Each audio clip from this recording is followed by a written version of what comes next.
Terima kasih Anda masih bersama kami di Berita Banten, dan bagi Anda yang baru saja bergabung, kami hadirkan kembali 3 berita utama pagi hari ini.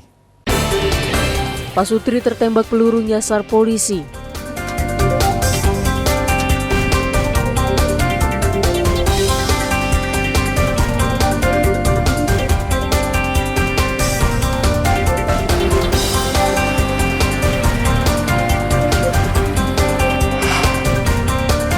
Kelelahan jemaah haji meninggal dunia di pesawat.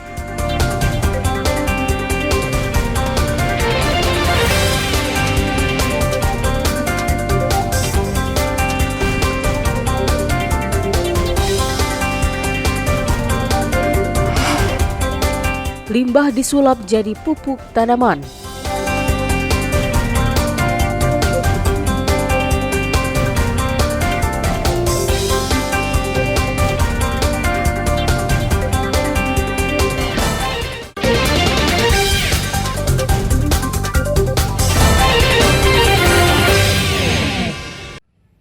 Setiap harinya para pegawai di rumah potong hewan Dinas Ketahanan Pangan dan Pertanian Kota Cilegon, Banten ini sibuk memindahkan limbah sapi.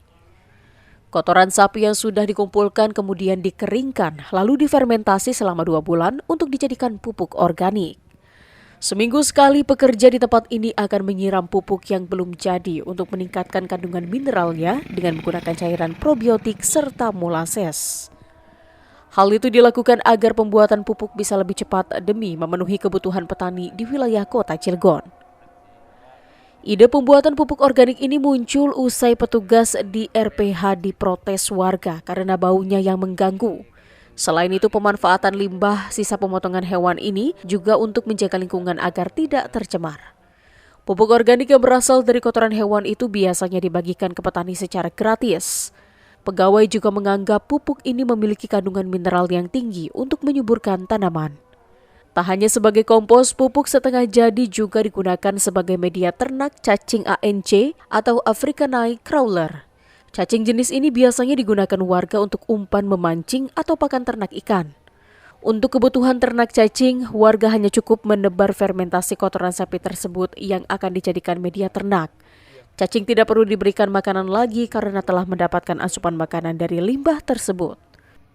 Untuk media tanam itu difermentasi terlebih dahulu, dan yang kedua sebagai pakan cacing. Yang mana cacing tersebut punya nilai ekonomis yang sangat tinggi.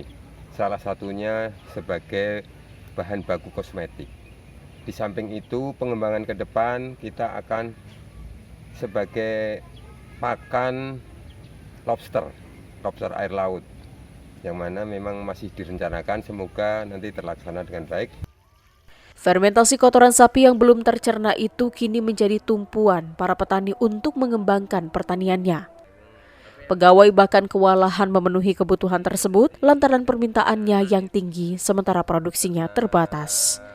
Dalam 1 bulan, rumah potong hewan ini dapat memproduksi pupuk organik hanya 1-2 ton. Ariel Maranus dan Ganis melaporkan dari Kota Cilegon. Kasus pembunuhan Kepala Desa Curug Goong, Kecamatan Padarincang, Kabupaten Serang sudah masuk tahap persidangan dengan agenda mendengarkan keterangan saksi.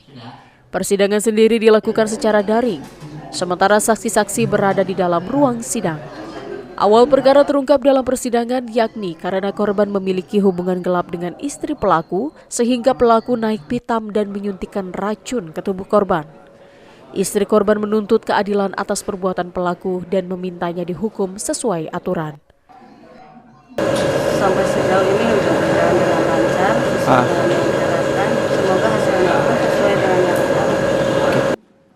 Pelaku sendiri didakwa dengan pasal 340 KUHP tentang pembunuhan berencana. Ariel Maranus dan Fajri Munawir melaporkan dari Kota Serang.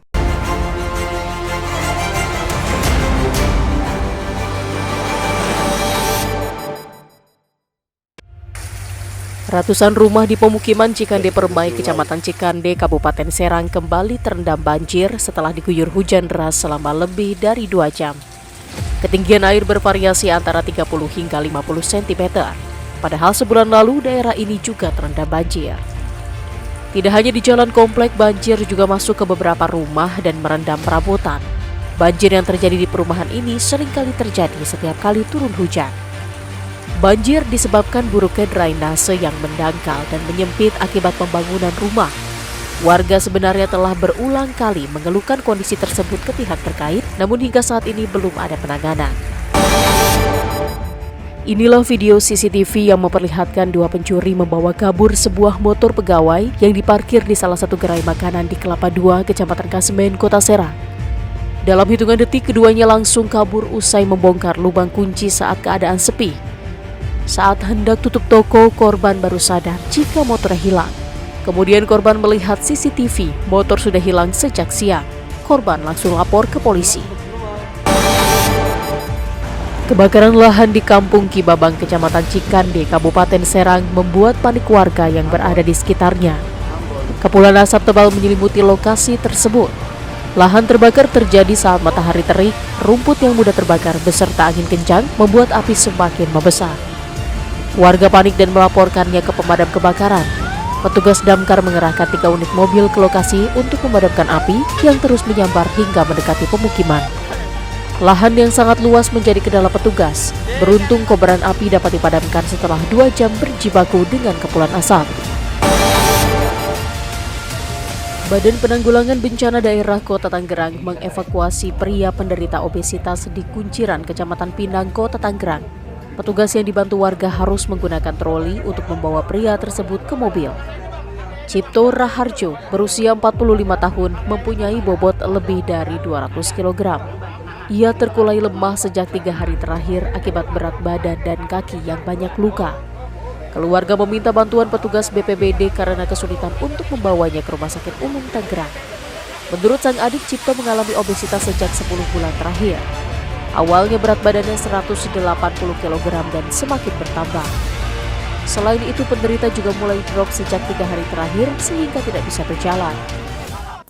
Ya, informasi tadi mengakhiri berita Banten pagi hari ini. Saya Rusdi Maulana mewakili kerabat kerja yang bertugas mengucapkan terima kasih, selamat pagi dan sampai jumpa.